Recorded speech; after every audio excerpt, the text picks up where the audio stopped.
Kedatangan saya ke flat Sri Johor ini untuk meninjau dan melihat sendiri salah seorang daripada anggota veteran tentera yang baru-baru ini tular di dalam media sosial dan sebagainya mengenai penghidupan dia yang agak sukar, iaitu tinggal di bawah jambatan. Itu tajuk dia, anggota veteran tinggal di bawah jambatan. Jadi saya rasa terpanggil untuk hadir hari ini. Sebenarnya apabila berita tu keluar, sudah pun tular earlier, lebih dahulu. Ini yang kali kedua ni. Kali pertama dah keluar, Jabatan Hal Ehwal Veteran telah pun sampai ke tempat itu untuk membantu, membawa sumbangan barang-barang keperluan, dan dalam masa yang sama juga menjanjikan untuk membantu dari segi perumahan, bantuan sara hidup dan sebagainya.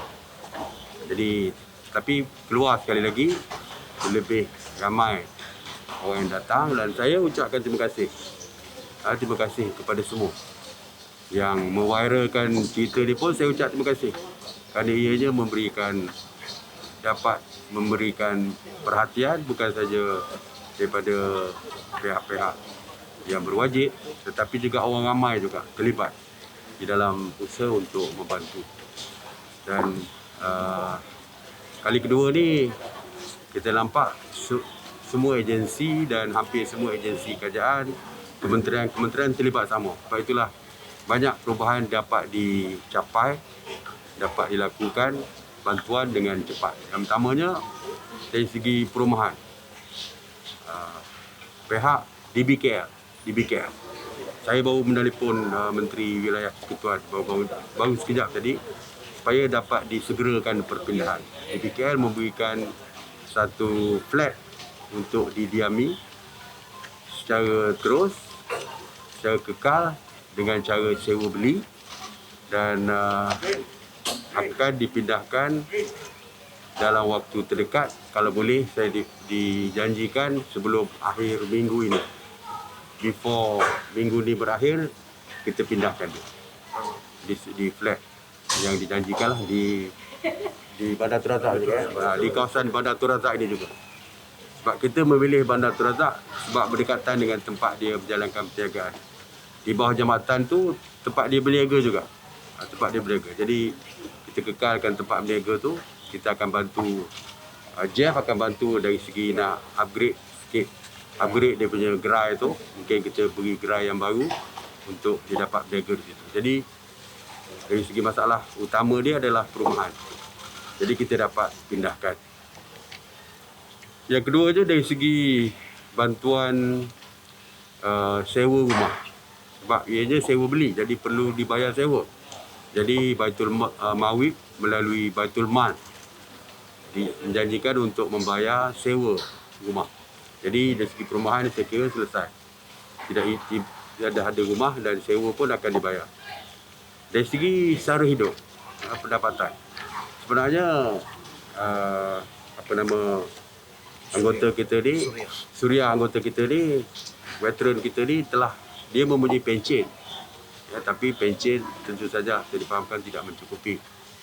Pencen dia ada 1,100 pencen dia. Selain daripada itu, kita dah bersetuju, saya dah berbincang, saya telefon sendiri tadi Datuk Rina Harun, Menteri Pembangunan Wanita dan Masyarakat, iaitu untuk membantu mendapatkan sumbangan bulanan kepada anak-anak.